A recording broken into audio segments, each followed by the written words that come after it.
নমস্কার বন্ধুরা, আমি মৌসুমী চলে এসেছি আবারও হেসেলে একবার। আশা করি সবাই আপনারা সুস্থ আছেন, ভালো আছেন। আপনাদের আশীর্বাদে ও ভালোবাসায় আমিও ভালো আছি। দিয়ে দিলাম কড়াই একটুখানি তেল, সাদা তেল। আর আমরা লাল শাক ভাজা তো অনেক রকম করে খাই। আজকে বাদাম পোস্ত দিয়ে খাই, আজকে একটুখানি অন্যরকম করে ভাজা করি, এটাও খুব ভালো হয়। চলুন তার জন্য কি কি লাগছে দেখে নিই। লাল শাক, পেঁয়াজ, বড় সাইজের পেঁয়াজ, 10-12 কোয়া রসুন কুচি, একটুখানি সর্ষে, কালো সর্ষে আর শুকনো লঙ্কা ফোড়ন দিয়ে, বাদাম পোস্ত দিয়ে তো সবসময় খাওয়া হয় শাক ভাজা।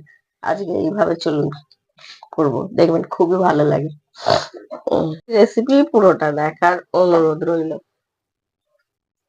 আমরা দিয়ে দেবো রসুনটা আর পেঁয়াজ কুচোনো। এখন নতুন পেঁয়াজ উঠেছে, এরকম বড় বড় একটা পেঁয়াজ, তাই একটা নিয়েছি।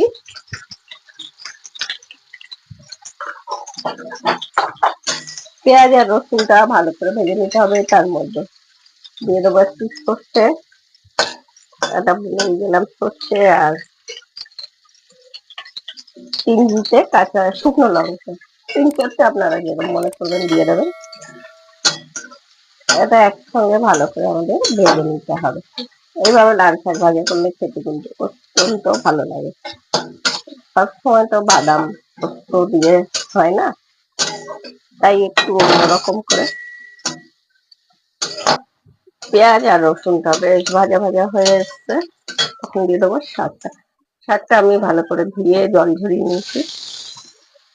চুবিতে হোক বা এরকম কোনো থালা বা গামলিতে এরকম রেখে দেবেন, তাতে জলটা সব ধরে যায়।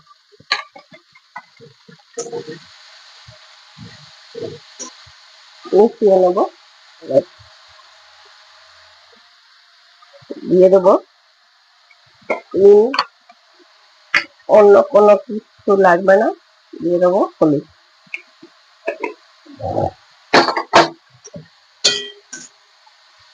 আর আমি শাকগুলো কেটেছি ডাটা ডাটা, সেগুলো খুব কচি ছিল শাকগুলো, শুধু পাতা নিয়ে, শুধু পাতা নিলে বড্ড ঘেটে যায়।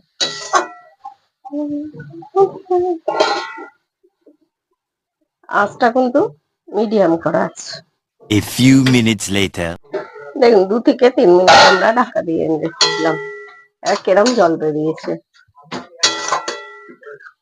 আর এবার ডাটা ডাটা গুলো বোঝা যাচ্ছে। আমরা আরেকটু ঢাকা দিয়ে নেবো, আর minute 3 A few minutes later. ফিরে এলাম 3 মিনিট পরে। আমাদের শাক ডাটা বেশ সেদ্ধ হয়ে গেছে, এবার আমরা আঁচটা জোর করে দেবো। মধ্যে ভালো করে নেড়ে নেড়ে আরো 3-4 মিনিট ভেজে নেবো। এই সময় দিয়ে দেবো একটু মিষ্টি, একদম 1/2 চামচ। যারা খান না দেবেন না, এটা মিষ্টি হয় না। এটা স্বাদটাকে বেশ ব্যালেন্স করে, যারা খান না তারা দেবেন না। এটা একটু আরেকটু আমরা এরকম করে নেড়ে নেড়ে আর একটুখানি মিনিট দিয়ে ভেজে নেবো। 2 minutes later.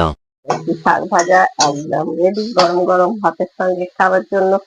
আর যারা ভিডিওটি দেখছিলেন অনেক অনেক ধন্যবাদ।